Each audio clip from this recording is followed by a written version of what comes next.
¿Escuchan bien? Sí, doctora. Ya, perfecto. Bueno, entonces vamos a ver hoy día el patrón atelectásico. ¿Qué cosa es, por qué se produce el patrón atelectásico y el patrón destructivo?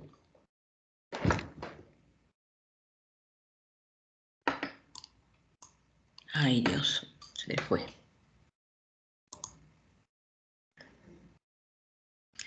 Otra vez a conectar. ¿Lo llegan a ver bien? Ya no se visualiza su diapositiva, pero sí se estaba visualizando. Ya sé,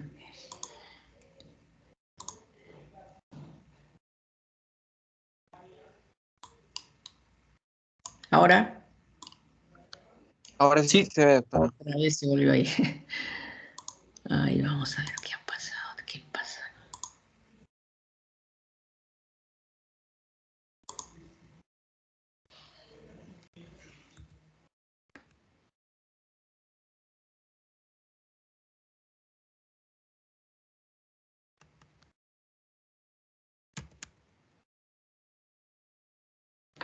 ¿Ahora sí lo ven bien?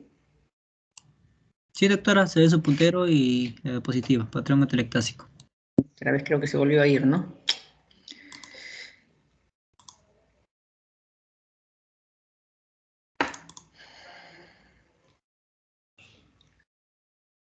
Listo.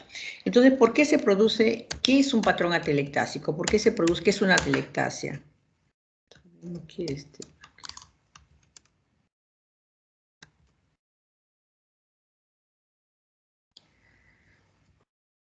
¿Qué es una atelectasia? ¿Qué significa? Significa que ustedes saben que el alveolo está lleno de aire, por lo tanto, está insuflado y es radiolúcido.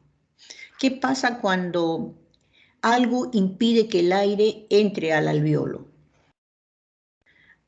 Al haber algo impide que el aire entre al alveolo, por lo tanto, hay ausencia de aire dentro del el alveolo se va reabsorbiendo el aire que se encuentra en el mismo, va habiendo una pérdida de volumen y por lo tanto el lóbulo o segmento que era grande, por favor apaguen su micrófono, apaguen chicos su micrófono, se va colapsando, se va haciendo más pequeño porque no tiene aire y va aumentando de densidad. Entonces, esa es una atelectasia.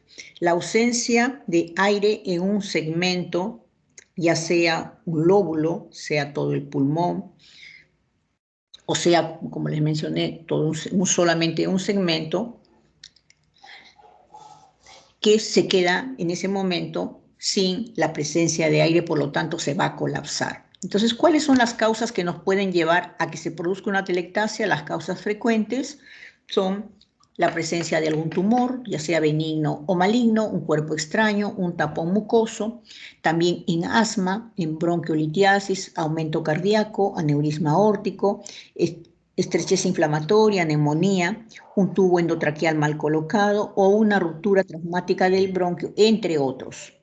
Pueden ser muchas las causas que me condicionan que no entre aire en esos bronquiolos y por lo tanto los alveolos se vayan a colapsar. Cualquier cosa que comprima, no solamente que tape el pasaje, sino que también comprima y no permita que pase el aire.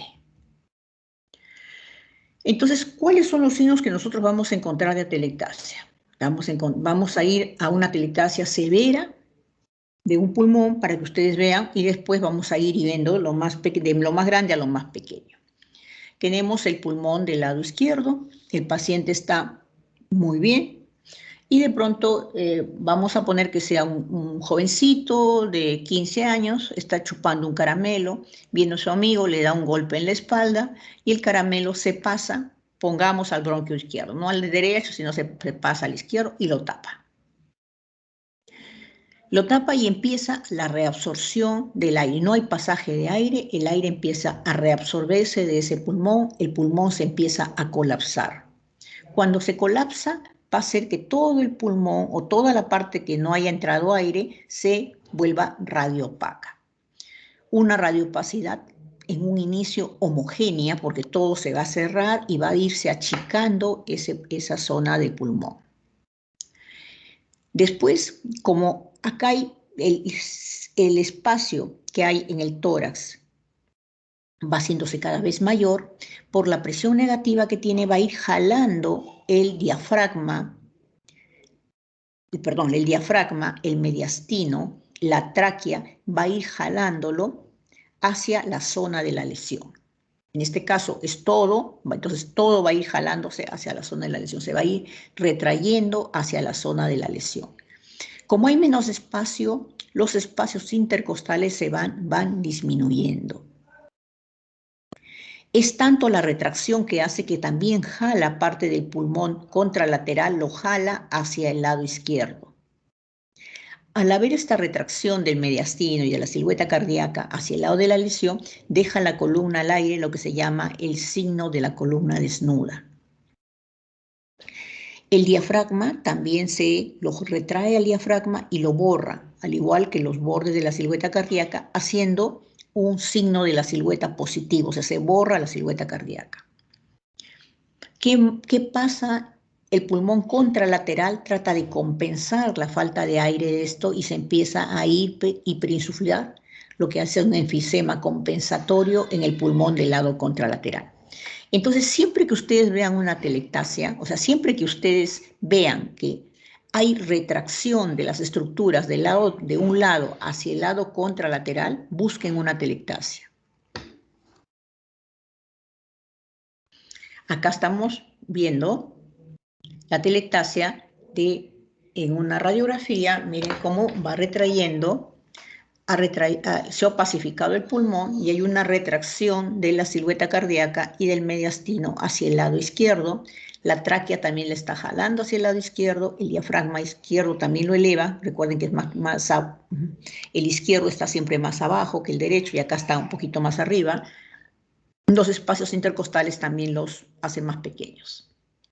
Signo de la columna desnuda. En una tomografía, siempre ustedes cuando lean una placa radiográfica o una tomografía comparen, siempre comparen los dos lados. Cuando vean un pulmón más pequeño, tiene que haber una atelectasia para que haya un pulmón más pequeño. Puede ser un lóbulo, puede ser de un segmento, puede ser de un subsegmento. La cosa es que hay algo que no está ventilando adecuadamente. Entonces, aquí miren cómo ha retraído, se ha velado este pulmón. No quiero ni tocar esto porque cada vez que lo toco está esta imagen de aquí, no sé si a usted le sale, pero cada vez que lo quiero tocar se me va la pantalla, así que no quiero ni tocarlo. Ya no les digo. Cuando quiero sacar esa imagen que está ahí fastidiando, se va a la pantalla. Entonces, cualquier cosa que haga que no haya aire opacifica la zona del pulmón que le falta aire y retrae las estructuras. Acá está el mediastino jalando hacia el lado de la lesión.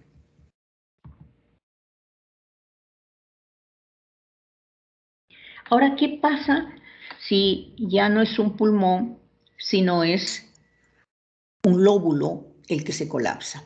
¿Alguno de ustedes sabe cómo esta imagen, este cuadradito, no sé si ustedes están visualizándolo en su pantalla, ¿lo ven? ¿Les tapa a ustedes esta imagen? Acá hay un cuadradito negrito en la parte inferior derecha. No se observa ese cuadrado, doctora. No se observa. Ya, entonces no hay problema. Me preocupaba por ustedes, no hay problema entonces. Si no se observa, no hay problema. Ya, entonces, ¿qué sucede si un lóbulo se colapsa? El lóbulo va a perder volumen y va a retraerse. Va a retraerse en una forma de una cuña. Una cuña con vértice interno, es como un triángulo con el vértice interno, una opacidad con el vértice interno. Entonces, este es el lóbulo superior. El lóbulo superior se ha reabsorbido el aire, se ha tapado el bronquio, se ha reabsorbido y empieza a retraerse, a opacificarse, retraerse y volverse un triángulo. Lo que estaba acá abajo se sube y el lóbulo inferior es jalado hacia arriba. El ilio también es retraído hacia arriba. En la incidencia en lateral, también lo veo en la parte apical que está retrayendo las estructuras hacia arriba, viéndose un triángulo. Y lo que llama la atención en la placa radiográfica más que nada es la pérdida de volumen de uno de los pulmones cuando ustedes lo visualicen. Entonces, miren acá, miren el pulmón del lado izquierdo y el pulmón del lado derecho. Si ustedes comparan las dos imágenes, ven que aquí hay una opacidad y este pulmón está más pequeño. Entonces, si el pulmón de un lado está más pequeño que del otro, quiere decir que por ahí hay una telectasia. Tienen que buscar la telectasia donde está. Donde encuentren la opacificación triangular, ahí está la telectasia. Donde encuentren retracción, ahí está la telectasia. En este caso es más pequeño, fíjense, que el lado contralateral, y acá está jalando la tráquea hacia el lado de la lesión. Debería estar donde están estas líneas punteadas, hasta ahí debería estar la ideación y se ha retraído hacia acá arriba. Solamente queda esta parte del lóbulo superior. Todo esto es el lóbulo inferior. Y retrae las estructuras, está jalando también la silueta cardíaca. En una tomografía, en un corte axial de una tomografía con ventana para evaluar el pulmón, miren acá cómo se ha colapsado. Si ustedes comparan, cuando les den una tomografía y ustedes comparen, fíjense que este pulmón es más pequeño. Si a este paciente no lo han operado, no les viene con antecedente que lo han operado, ¿por qué es más pequeño este pulmón? Porque hay una telectasia. Entonces, a buscar la telectasia dónde está. No tiene por qué haber un pulmón más pequeño que el otro, los dos tienen que ser iguales. Entonces, la telectasia está en esta zona. Dependiendo del corte, la zona que ustedes vean, esta es una telectasia del lóbulo superior del lado derecho. Como ustedes ven, en la parte del mediastino no está en el centro, está jalado hacia la derecha. El pulmón debería solamente, el pulmón del lado izquierdo, terminar acá. Sin embargo, está entrando hacia el lado derecho. Está herniándose. Hay una herniación del pulmón del lado derecho. Acá debería estar, hasta ahí debería terminar y miren, ha entrado acá. Entonces, están herniando. La tráquea tampoco está en el centro, debería estar acá. También está retraída hacia el lado derecho. Entonces, siempre produce una retracción, una disminución del volumen con retracción. La telectasia del lóbulo medio es a veces difícil de visualizar en la incidencia en frontal. Se ve como un velamiento que en ocasiones condiciona el signo de la silueta positivo, en otros no. O sea, borra la silueta cardíaca a veces y a veces no, dependiendo, digamos, de la magnitud de la telectasia del día o de la hora en que uno digamos, tome la placa. Generalmente, para que se reabsorba, desde el momento que se produce la obstrucción, demora 24 horas para que se reabsorba el aire. Hasta a veces mencionan 48 horas cuando es de todo un lóbulo. Entonces, dependiendo mucho, en las horas que lo hayan tomado, van a encontrar un borramiento o no del borde de la silueta cardíaca. Pero lo que sí van a ver que el borde está mal definido, no se ve adecuadamente. En la incidencia lateral sí ven la telectasia, el triángulo proyectado en la región intercisural. Entonces miren, en una radiografía simplemente ven una opacificación tenue que es muy difícil de visualizar o muy difícil de que uno mirando esta placa pueda confirmar que esto es una atelectasia. Podría hasta confundirlo con una neumonía perfectamente porque es una opacidad. Es una opacidad que me puede indicar que está formándose un patrón alveolar. Entonces, cuando yo sospecho de una atelectasia, porque ustedes tienen el cuadro clínico, tienen incluso el examen clínico del paciente, entonces le mandan una radiografía en lateral y van a encontrar este triángulo de vértice interno, proyectado entre la cisura intercisural, que me indica atelectasia. En una tomografía sí no hay forma que se me escape la telectasia. En una tomografía sí veo acá, miren el triángulo del colapso del lóbulo medio. Y acá también. En esta con ventana para pulmón ven que el lado derecho es más pequeño que el lado izquierdo. Sin embargo, la retracción no es mucha porque el lóbulo medio no es muy grande. Entonces, mientras mayor sea el segmento que esté afectado, mientras más grande sea, mayor es la retracción. Si es un segmento o un lóbulo que no es muy grande como el lóbulo medio, entonces no retrae mucho.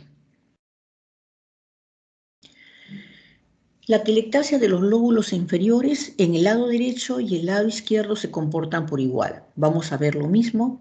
Es más frecuente que lo encontremos en el lóbulo inferior del lado izquierdo. 70% más o menos lo encontramos en el lóbulo inferior izquierdo. No se ve muy claramente en la incidencia frontal. Vamos a verlo simplemente como una opacificación, pero sí la incidencia en lateral. Acá lo están viendo, yo no puedo señalárselos con la flechita porque justo está, como les digo, ese triangulito negrito que me está borrando. Pero acá podemos verlo en este esquemita. Vamos a ver una opacificación. Desde acá lo vemos mejor, en el anterior no se ve muy claro. Bueno, se ve una opacificación. En su mayoría de veces triangular. Miren acá cómo se superpone en la parte posterior acá de la silueta cardíaca. Tienen que tener mucho ojo para que ustedes vean que acá hay diferencia de tamaño entre el pulmón del lado derecho y el pulmón del lado izquierdo. Tienen siempre que comparar. Comparen. Cuando busquen una patología, comparen el tamaño, comparen las estructuras que ven, comparen la densidad, comparen la opacidad. Y acá veo que este pulmón es más pequeño. Fíjense aquí y miren acá. Es más pequeño. Entonces, ¿por qué es más pequeño? Porque acá hay una atelectasia. Buscando generalmente se va a proyectar en su mayoría de veces en la silueta cardíaca. Cuando el paciente tiene una pequeña cardiomegalia como acá, acá tiene un pequeño crecimiento del ventrículo izquierdo, por eso se está opacificando esto, se está proyectando con signo de la silueta negativo. O sea, estoy viendo la silueta cardíaca. Cuando yo la veo en una incidencia en lateral, lo voy a encontrar acá en la parte posterior, la opacificación. No es fácil, y muchas veces no es fácil encontrar una atelectasia en una radiografía. Ustedes lo están viendo que no es fácil, pero sí en una tomografía. Pero si solamente tienen la radiografía, tienen que sugerir con signos indirectos que estamos viendo. Acá, por ejemplo, miren, la opacificación, la retracción. Recuerden que el diafragma del lado izquierdo está más bajo que el derecho es más alto. Y acá lo estamos viendo al revés. Algo está jalando el diafragma hacia el lado de la lesión. Este triángulo radiopaco no tendría por qué estarse viendo acá. No debería verse. Entonces, son signos que nos indican que hay algo que esté velando, que está, digamos, opacificando, cerrando de aire ese segmento o ese lóbulo. En la tomografía, fíjense ustedes cómo se ve una atelectasia del lóbulo inferior del lado izquierdo. Completamente opacificado, esto debería estar acá arriba, aireado, hipodenso, y se ha opacificado, se ha vuelto hiperdenso, como si fuera una condensación. Pero tiene la característica de que retrae las estructuras. ¿Hasta ahí tienen alguna pregunta?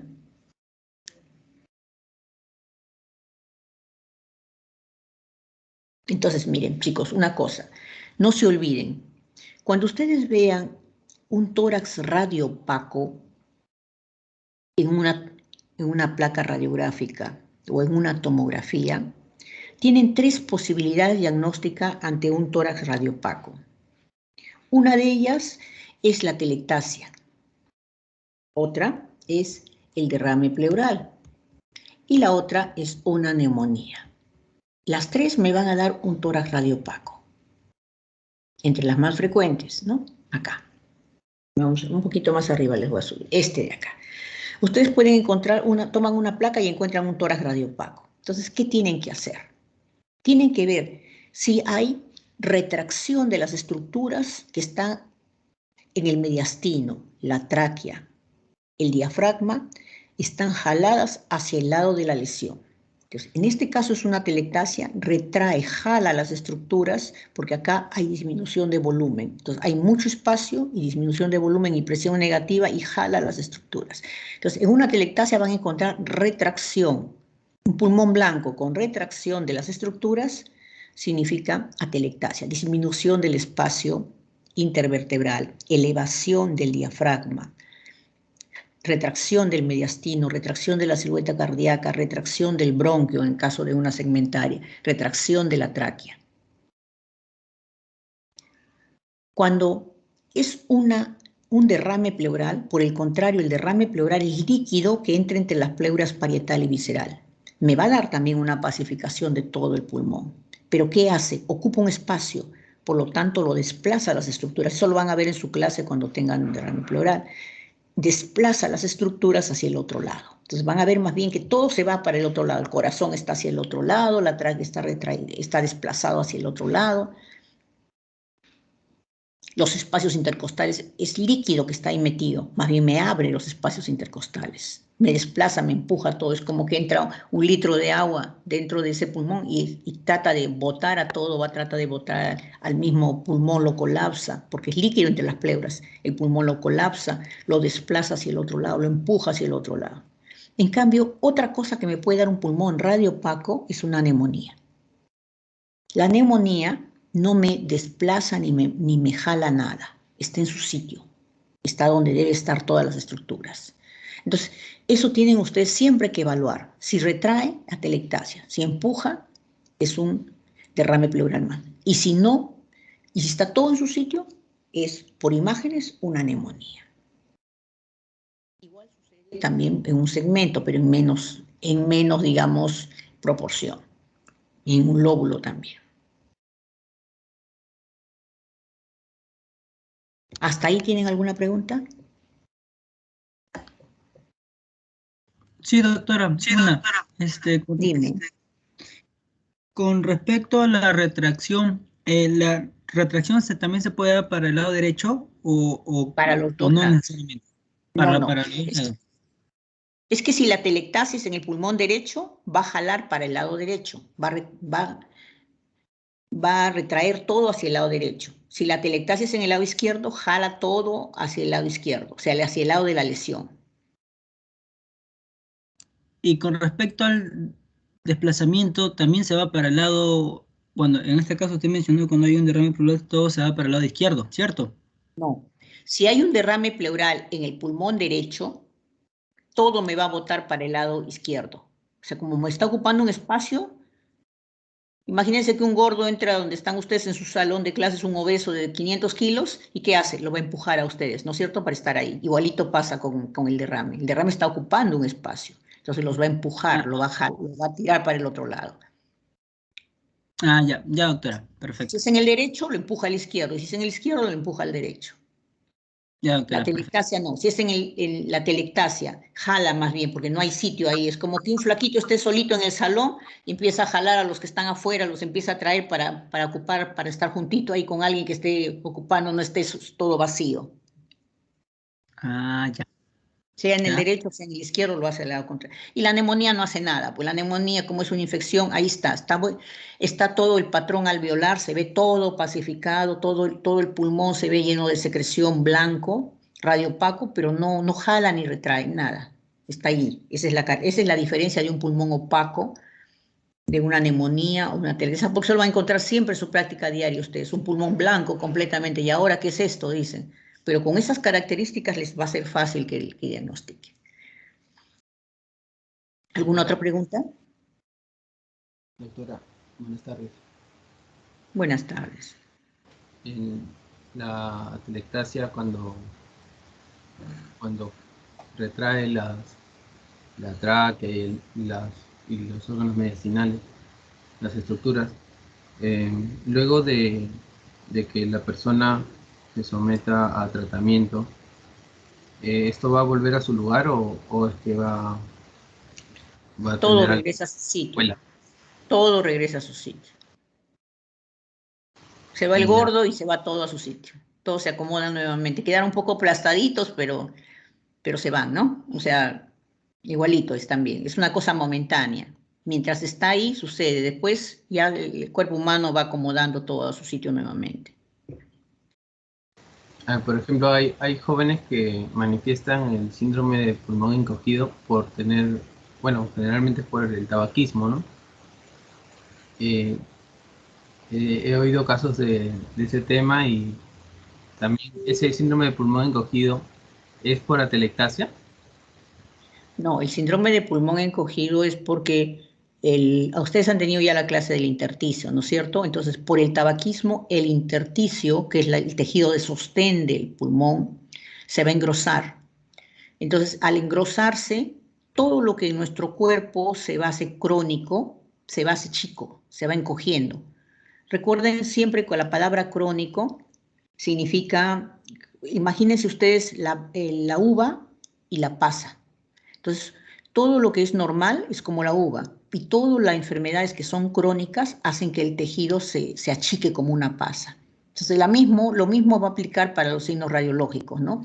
Entonces, una enfermedad intersticial del pulmón, como es la fibrosis que se ocasiona por el tabaco, hace que el pulmón se encoja, se vuelve más pequeño, más seco, más duro. Entonces, eso es lo que se llama un pulmón atrapado, pulmón encogido, porque el paciente, como está tan duro, no puede ventilar, no puede respirar, no entra la cantidad de aire adecuadamente. Eso es lo que es un pulmón atrapado, por el aire atrapado dentro del pulmón porque no puede botarlo, no puede hacer la función de ventilación por lo que es duro ese intersticio. No es por atelectasia. En este caso, por el engrosamiento del intersticio, ¿eso va a quedar permanente o, Sí. o con el paso de los años puede mejorar? No, eso queda permanente. Eso no mejora. Ya lo que se volvió crónico se quedó crónico. Así haya sido en sus años 20 y va a dejar de fumar toda su vida, igualito va a seguir con la misma... Si ya hizo una fibrosis, eso ya es irreversible. Si ya hizo fibrosis, si solamente tuvo tabaquismo y en ese momento tenía, digamos, enfisemas o tenía cuadros de asma, pero no ha hecho fibrosis, eso revierte, mejora. Pero si ya hizo fibrosis y ese pulmón se volvió duro, ya no hay forma. Perfecto. Gracias.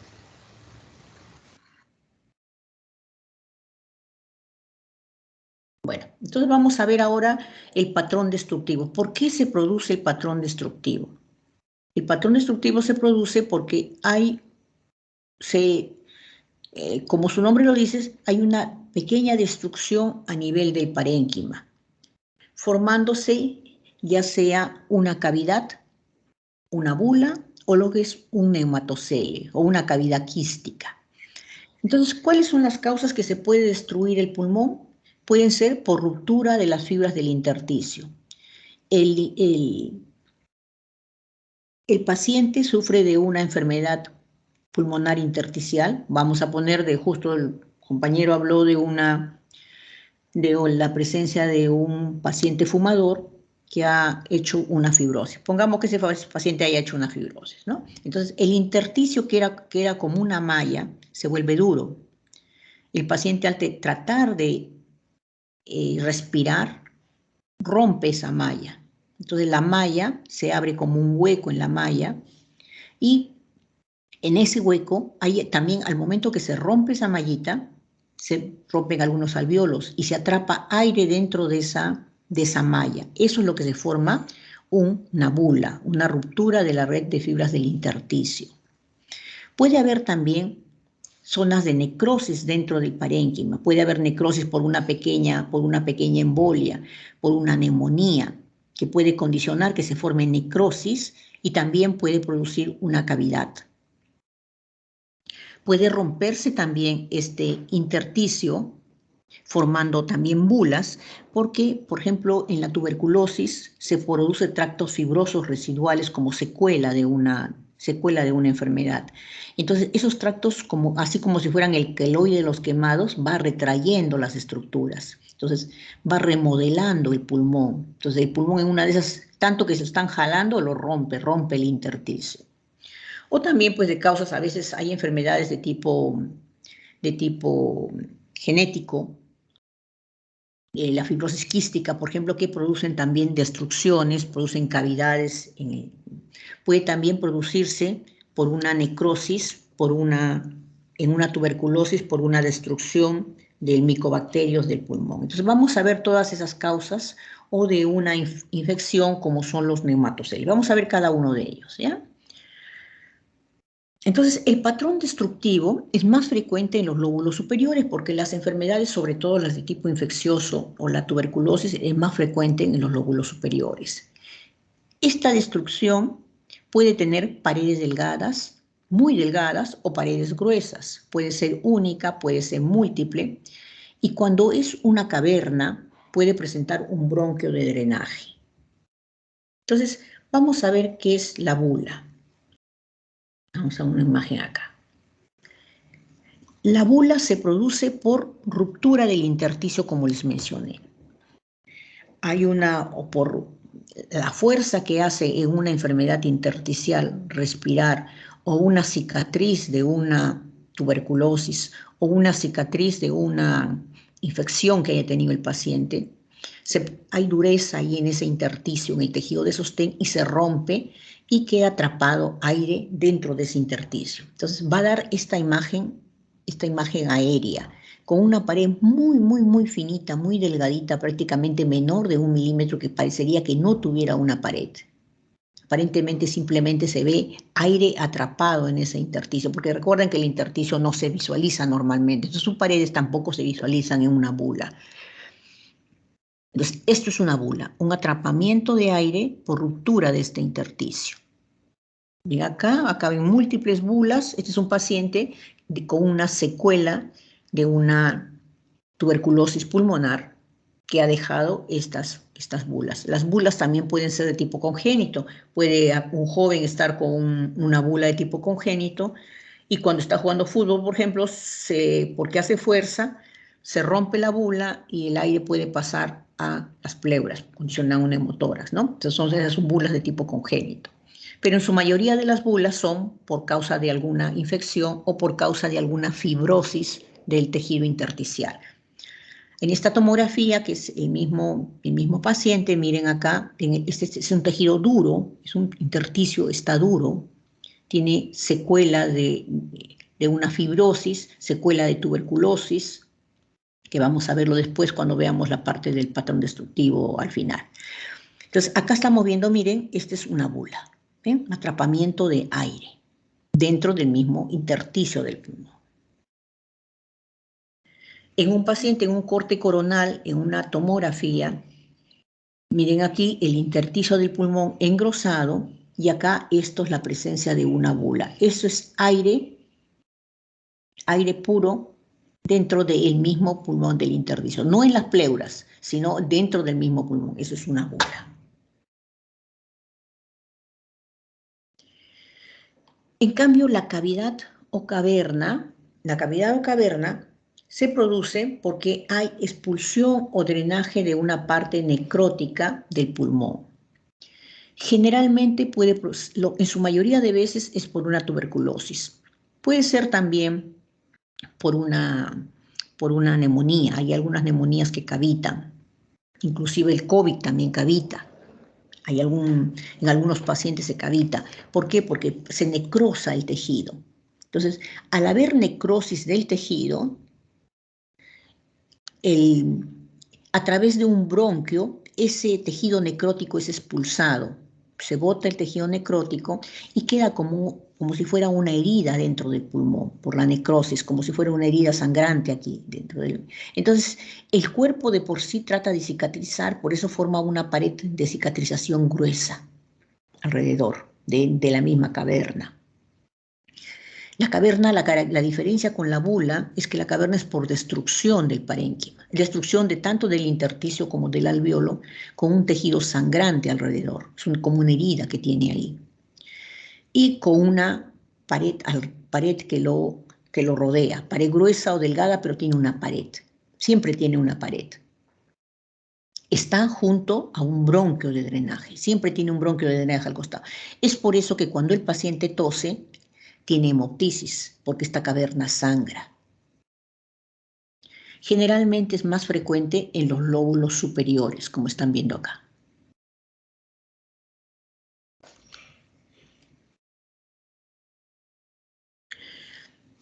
El neumatocele es otra caverna. El neumatocele es la presencia de una imagen muy parecida a la bula. Es un quiste aéreo, que es condicionado, que es producida por una neumonía, generalmente en niños. Esto se ve en niños, cuando tienen neumonía los niños, se produce este neumatocele, o cuando hay un traumatismo. La característica de este neumatocele es que solamente es transitorio. Como son niños a los que les pasa esto, se cierra. No permanece como en el adulto que queda la bula, no, acá se cierra. Entonces, siempre tiene que tener el antecedente de un neumatocele. En la fase aguda, cuando recién comienza, tiene una pared gruesa que conforme va pasando la enfermedad, va pasando la neumonía, se va adelgazando y va desapareciendo. La neumonía ya desapareció, pero todavía queda un poquito de neumatocele. Pasan algunos meses y desapareció completamente, se resuelve completamente. Las bacterias que son más frecuentes que producen las neumonías y que producen neumatoceles son los neumococos, la Escherichia coli, la Klebsiella, el estafilococo. O sea, en un niño que ha tenido una neumonía y encontramos una imagen aérea, tenemos que pensar que esto es un neumatocele que va a desaparecer. ¿Ven? Es una imagen muy parecida a la bula, pero tiene una pared un poquito más gruesa, pero es transitoria, desaparece, la neumonía desaparece y el niñito queda bien. ¿Ven? Es una cavidad aérea transitoria. Entonces, esas son las imágenes cavitarias más frecuentes. Estuve viendo en sus sílabos si ustedes no tienen tuberculosis pulmonar. La tuberculosis pulmonar es una enfermedad muy importante que ustedes aprendan y también es una enfermedad que tienen que saberla no solamente porque encontramos mucha tuberculosis, sino porque tiene todos los patrones que estamos viendo en el transcurso del curso. Todos los patrones los van a encontrar en la tuberculosis. Entonces les voy a hacer un pequeño repaso de la tuberculosis, donde van a ver todos los patrones que se van a ir formando en este segmento de respiratorio. Entonces, la tuberculosis es una enfermedad infectocontagiosa que ustedes saben que es por el Mycobacterium, que puede producir incapacidad de por vida, incluso la muerte si no es tratada, y que tiene un cuadro clínico que es crónico, que es de bastante tiempo, lo que lo diferencia de otro tipo de enfermedades, como son las neumonías, por ejemplo, ¿no? Son pacientes que tienen más de 2 o 3 semanas de enfermedad, una enfermedad que no es muy aparatosa, que tienen una tos que no llama mucho la atención a veces, un poco de febrícula en las noches, un poco de baja de peso, un poco de hiporexia. Lo que sí tienen característico es que tienen sudores nocturnos, tienen febrícula en la noche y en muchos casos, cuando ya se forman las cavernas, van a tener esputo con sangre, lo que es una hemoptisis. Entonces, es una enfermedad crónica. Entonces, ustedes habrán escuchado mucho de la tuberculosis primaria y la tuberculosis secundaria. Yo les menciono esto porque es importante que lo sepan, porque a veces no lo entendemos hasta cuando ya somos médicos. ¿Cómo vamos a ver uno del otro? Yo les menciono que yo aprendí esto recién cuando yo fui residente. Cuando yo era médico general no sabía mucho la diferencia en imágenes de una tuberculosis primaria y una tuberculosis secundaria. Pensaba que los dos eran iguales y no son iguales. En niños la tuberculosis es muy diferente a la del adulto. Entonces vamos a ver la tuberculosis primaria y la tuberculosis secundaria o postprimaria. ¿Cómo se caracteriza la tuberculosis del niño? La tuberculosis primaria es la primera vez que nosotros hemos tenido contacto con el Mycobacterium, que generalmente cada vez se da en edades más tempranas, generalmente es alrededor de los 5 años. Alrededor de los 5 años es cuando empiezan a tomar micros o empiezan a ir al nido o empiezan a tener fiestas infantiles donde tienen mayor contacto con otros niños. O ya los papás tienen una enfermedad de tipo secundaria y han contagiado al niño. Entonces, ¿qué es lo que nosotros debemos de buscar en la placa radiográfica? No debemos de buscar la enfermedad del adulto, sino el niño debuta con una linfoadenopatía. Eso es lo que debemos buscar, los ganglios a nivel del ilio, más que la enfermedad del pulmón, del parénquima, que se da muy tardíamente o no se da en todos. Y la enfermedad miliar, que ahora ya no es exclusiva de niños como era antes. Entonces, cuando ustedes tengan pacientes, cuando estén haciendo su serum, los papás tengan tuberculosis y le quieran tomar una placa al niño, tienen que buscar el ilio prominente. El Mycobacterium, cuando entra en un niño, entra y nuestro cuerpo, el cuerpo del niñito, lo que hace es el ganglio que está ahí, los ganglios en el ilio, tratan de atraparlo, tratan de matar al Mycobacterium. Su sistema inmunológico del niñito es muy bueno, entonces trata de matarlo. Entonces el ganglio se hace prominente, vamos a encontrar un ganglio grande. Ya sea, generalmente es el ganglio derecho, pero puede ser los dos, o puede ser el izquierdo en más raras ocasiones, ¿no? Pero generalmente es más el lado derecho. 1/3 de los casos es bilateral, 2/3 es en un solo lado y más, como les mencionaba, en el lado derecho. Entonces, el Mycobacterium hace que el ganglio se vuelva prominente. Eso es lo que yo tengo que buscar en un niñito. No tengo que buscar otra cosa, tengo que buscar el ganglio prominente, el ilio prominente. A veces no tan llamativo como estoy viéndolo acá, a veces es mucho menos, pero sí veo diferencia entre uno y otro ganglio. Entonces, ¿qué sucede si este niñito tiene un buen sistema inmunológico? Estos ganglios que están acá en el ilio mata al Mycobacterium, como ha pasado en la mayoría de nosotros. Mató al Mycobacterium y se ve como secuela unos pequeños ganglios calcificados. Vamos a encontrar unos ganglios calcificados pequeñitos acá que todos, si todos nos sacamos una placa, apaguen su micro, por favor, chicos. Si todos nos sacamos una placa, vamos a encontrar estos ganglios calcificados. Todos hemos tenido una prima infección. Ninguno se ha salvado de esto acá en el Perú. Entonces van a encontrar calcificaciones acá en el ilio, que son secuelas de una linfadenopatía. ¿Qué pasa ahora si el niño no tiene un buen sistema inmune? Empieza a avanzar la tuberculosis al parénquima pulmonar. Entonces llega al parénquima pulmonar a nivel del lóbulo superior. Entonces, ¿qué va a suceder en este lóbulo superior? Vamos a ponerlo acá. Entonces, llega acá al ilio, miren aquí, este es el ilio de este niño, fíjense cómo tienen unas pequeñas calcificaciones y si ustedes comparan los dos, está más prominente que el lado contralateral, no está tan grande como hemos visto anteriormente, miren, esto ya de por sí es una prima infección, o sea, por eso tienen que buscar así, la diferencia entre uno y otro, acá ya hay una prima infección. ¿Qué sucede si este ilio ha peleado, miren, ha peleado acá la bacteria, el Mycobacterium, y ha llegado a calcificar, aquí llegó a calcificar ilios, se calcificaron ilios se calcificaron ganglios en el ilio, ¿no? ¿Qué pasó después? ¿Qué pasa después? Esto no llega a matarlo y empieza a afectar al parénquima. ¿Cómo afecta una enfermedad al parénquima? En el intersticio. Entonces, ¿qué voy a ver? Siempre alguna enfermedad que entre al pulmón me va a atacar primero el intersticio. Entonces yo voy a ver aquí voy a ver en el parénquima del pulmón, voy a ver patrón intersticial. Primero líneas, después veo algunos retículos, que quiere decir que ya está afectando el patrón intersticial acá. Es como empieza con patrón intersticial. ¿Qué pasa después? Si el sistema inmune del niñito es bueno, ya peleó aquí, no pudo, peleó la segunda batalla acá en el parénquima y lo logró matar.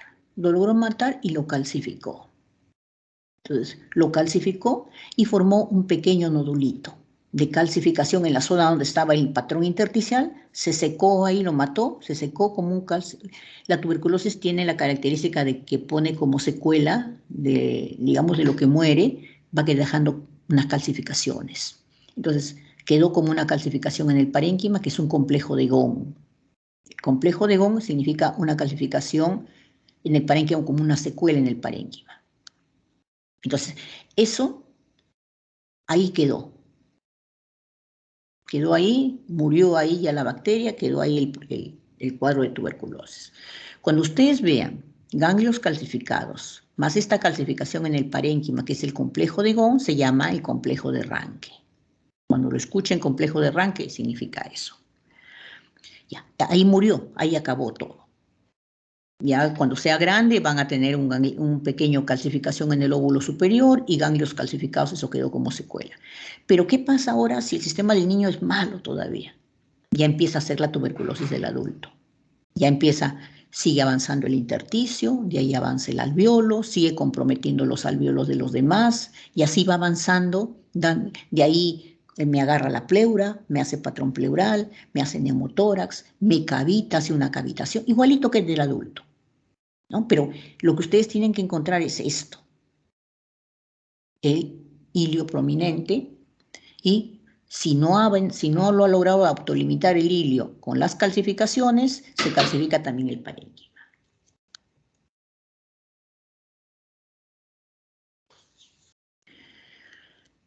Bueno, otra de las formas de presentación es la TB miliar, que, como les decía, antes era exclusivamente de lactantes, de niños, pero actualmente con los pacientes con SIDA, con los inmunodeprimidos, con pacientes ansiados también se ve. La tuberculosis miliar tiene la característica que son nódulos muy pequeños, micronódulos de 2 a 3 milímetros, distribuidos en forma difusa en los dos pulmones, más en los lóbulos inferiores. En un inicio, cuando nosotros vemos la placa radiográfica, es difícil a veces de diagnosticar al inicio, se ve los rayos X se ven normales, pero después, como cuando va avanzando, lo vamos a ver ya como micronódulos en los dos pulmones. Pertenece al patrón intersticial, que también lo han visto con la doctora Valdivia. Miren aquí, micronódulo, micronódulo en los dos pulmones. Esto antes era, digamos, exclusivo de niños, ahora ya no. Ahora también ya está en adultos, por los que son inmunodeprimidos, ¿no? Y en ancianos también. Entonces, miren, micronódulos en los dos pulmones, con una mayor predisposición en las bases, pero en las dos por igual, ¿no? Pero todos los pulmones están puntito, puntito, puntito, como yo les menciono siempre. Miren, micronodulitos pequeños, pequeños en los dos pulmones, con todos los síntomas de una tuberculosis. ¿Ven? Micronódulos. Pertenece al patrón intersticial, todavía se sigue tocando en la parte de tuberculosis de niños, porque antes era exclusivamente de niños. Ahora, la tuberculosis postprimaria. O sea, ya el niñito se curó, feliz de la vida, estudió medicina, se fue al pabellón de uno, y yo soy fuerte, yo soy joven, no me pasa nada, no me pongo mascarilla, y lo infectaron. ¿Qué sucede con ese adulto que ya se infectó? O con alguien que no quiere comer y no come y su vecino tiene tuberculosis y se le contagió. Entonces, ¿qué sucede en él? En él sí ya entra de frente ya no entra al hilio, de frente se va al parénquima, dándonos el patrón intersticial. Afecta primero el intersticio, de ahí al alveolo, intersticio alveolar primero intersticial, después abarca intersticial y alveolar, después alveolar puro, agarra el alveolo y después empieza a cavitarse, a hacer bulas, a hacer cavernas, a destruir el parénquima, a hacer bronquiectasias. Empieza a diseminarse también a través de los bronquios, como una diseminación broncógena. Se extiende a la pleura, se cavita y ya empieza a dejar secuelas de por vida, ya destrucción en el parénquima pulmonar. Igual hace el niño que ya pasó todas esas etapas de que no logró el complejo de Ghon, el complejo de Ranke, no lograron, digamos, cicatrizar, siguió avanzando la enfermedad, ¿no? No son felizmente muchos los niños que hacen eso, pero sucede igual. Entonces, ¿cómo afecta a la tuberculosis? Como les mencioné, entra y empieza a afectar el intersticio, predominantemente es más en los lóbulos superiores, pero en nuestro Perú hacen lo que quieren, entonces va a cualquier lado. No van a encontrar en los lóbulos superiores siempre, van a encontrar en cualquier zona. Entonces, afecta después al alveolo, compromete el alveolo es reemplazado por el aire del alveolo, es reemplazado ya no por pus, sino por calcio, y empieza a producirse el patrón alveolar. Cada vez se consolida más, se va haciendo mayor consolidación, mayor patrón alveolar, y empieza a, ese calcio empieza a diseminarse a través de los bronquios, porque ya llegó el patrón alveolar al alveolo. Empieza el alveolo, se empieza a llenar a través de los bronquios, se empieza a llenar con calcio. Entonces empieza a formar en un inicio el patrón, el árbol en brote. ¿Qué significa el patrón en árbol en brote? Significa que el calcio está entrando a través de los bronquios, se está diseminando hacia los alveolos, y cada alveolo es como si fuera una coliflor, se va opacificando. Entonces me va dando en un inicio este patrón en árbol en brote, como si fuera una coliflorcita, así como hubiera coliflorcitas en la periferia. Miren, como si estuviera el árbol floreando. Eso se llama el árbol en brote. Es bien característico en la tomografía y en la tuberculosis. O sea, cuando yo en una tomografía encuentro patrón en árbol en brote en nuestro medio, tengo que pensar en una tuberculosis que está activa. Produce también, afecta a la pleura, produce derrame pleural. Se produce líquido entre las pleuras parietal y visceral. Miren aquí, obturando el ángulo costodiafragmático. Esto lo van a ver en su siguiente clase. Por afectación pleural. Y produce cavitaciones por destrucción del parénquima. Entonces, miren, veo cavitaciones. Esta es una tuberculosis. Paciente de 40 años, con fiebre hace 6 meses, sudoración nocturna, tiene hiporexia, ha bajado un poquito de peso, no tiene mucho apetito, y hace como una semana cuando tose bota esputo hemotoico. ¿Por qué? Porque se cavitó. Miren, acá van a ver patrón intersticial, ven patrón alveolar, acá ven patrón alveolar, intersticio y alveolar, intersticio alveolar, por acá un poco más de patrón alveolar. Y aquí están viendo la caverna, una caverna con pared gruesa. Esta caverna, como les digo, tiene un bronquio de drenaje, por eso es cuando tose, bota un esputo hemotoico. En una tomografía, miren cómo se ve la caverna. Esta caverna tiene la característica, tiene una pared gruesa, pero puede contaminarse con un hongo, se puede infectar esa caverna. Como tiene salida bronquio, entonces es una herida prácticamente en el pulmón, se puede contaminar, se puede infectar. ¿Bien? Mira, pared gruesa con su bronquio al costado. Este es el bronquio de drenaje. Este es pared gruesa con su bronquio de drenaje, y este es el patrón en árbol en brote, que significa que los alveolos se han llenado con el calcio. Conforme vaya esto avanzando, va a ir formándose el patrón alveolar, porque todo se contamina con el calcio. Todos, ahora están algunos alveolitos nomás. Entonces, una de las complicaciones de estas cavernas que se producen, pueden ser muchas cavernas, no hay necesidad que sea una sola. El pulmón puede llenarse de cavernas. Entonces, una complicación es los micetomas. Las cavernas se pueden contaminar, y se contaminan en nuestro Perú con el aspergillos, el hongo aspergillos. Y lo vamos a ver como que la caverna está ocupada por un contenido sólido con una línea en la parte de arriba radiolúcida como una media luna. Esto es se llama una media luna radiolúcida, el signo de la media luna, que es típico de un micetoma. Y así es como lo vemos en una tomografía. Mire, esta es la caverna, y que aquí este es el aspergillus, y este es el aire que hay todavía ahí, que se ve como una media luna. Son pacientes que estas cavernas quedan ya de cicatriz. Todo esto que les he mencionado, estas cavidades o bulas, quedan como secuela de esa tuberculosis. Entonces, esas cavidades se pueden infectar. El paciente se curó de la tuberculosis, ya clínicamente ya está negativo, sale su BK negativo, pero de pronto empieza a hacer otra vez hemoptisis. ¿Por qué? Porque la caverna se infectó con el hongo. Y el hongo hace que otra vez empiece a sangrar esa caverna. Miren, este es tremendo micetoma. O sea, tremenda contaminación de una cavernaza, es una cavernota con contenido. Ya. Entonces, ¿qué pasa en nuestro pulmón? ¿Cuál es el compromiso que hace la tuberculosis? Entra primero al intersticio. Vamos a encontrar un patrón de tipo intersticial.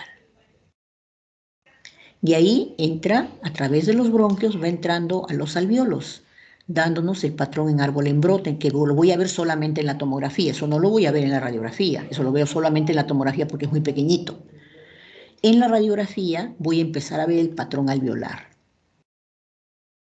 Cuando ya el patrón alveolar es bastante, es más, ya lo voy a ver tanto en la tomografía como en la radiografía. Voy a ver opacidades en los pulmones.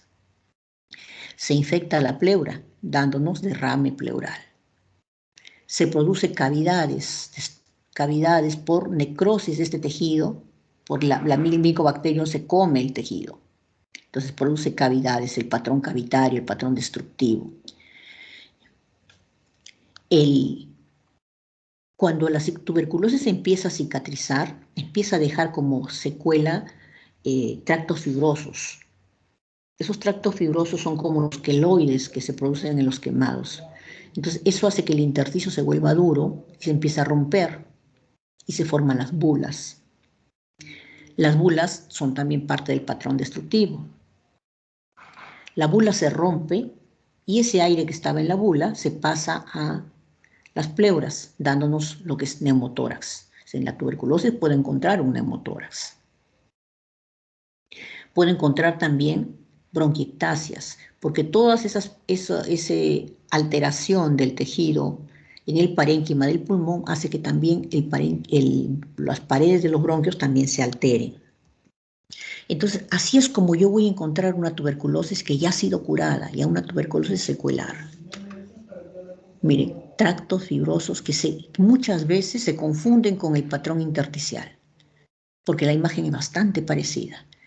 Pueden a veces diferenciarlo porque los tractos fibrosos retraen, jalan. Entonces, cuando ustedes vean algo jaladito, algo que está, digamos, retrayendo hacia alguna zona, quiere decir que es un tracto fibroso. A veces como acá, pueden confundirlo perfectamente y yo también lo puedo confundir con un patrón de tipo intersticial. Entonces, el cuadro clínico me ayuda bastante. Esto sí, ya aquí es una tuberculosis también ya secuelar. Te veo tractos fibrosos, veo acá, miren, bulas, acá veo un poco de patrón alveolar, por aquí debe haber un poco de patrón intersticial en reticular en panal de abeja. No sé si a este lado de acá, porque a mí me está tapando, de repente veo un derrame. Miren, podemos encontrar, si ustedes ven por primera vez esta placa, de repente no le encuentran nada, pero si van comparando, ven que acá está opacificado. Entonces, acá hay una tuberculosis. Entonces, basta que ustedes vean diferencia y vean una opacificación en algún lado, algo tiene este paciente. En este caso es una tuberculosis, patrón intersticial en el lóbulo superior, en la región ápico subclavicular derecha.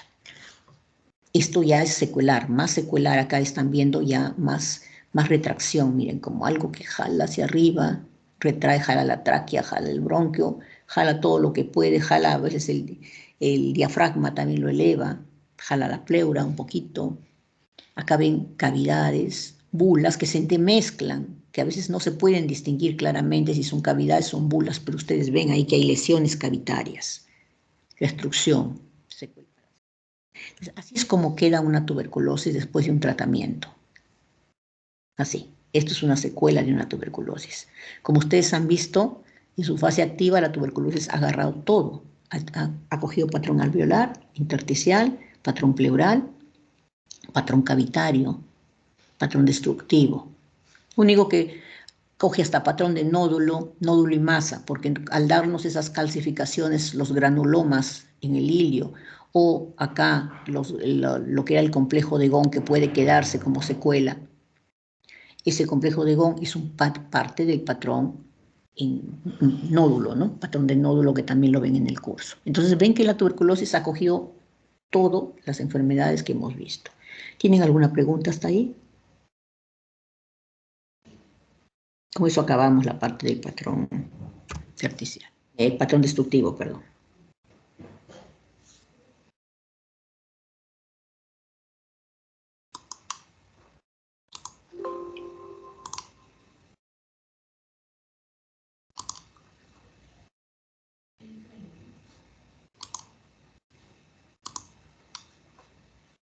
¿Preguntas? ¿Todo claro?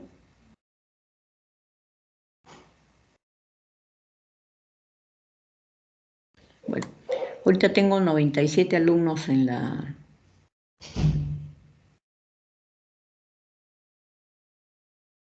Tengo 97 alumnos en el aula.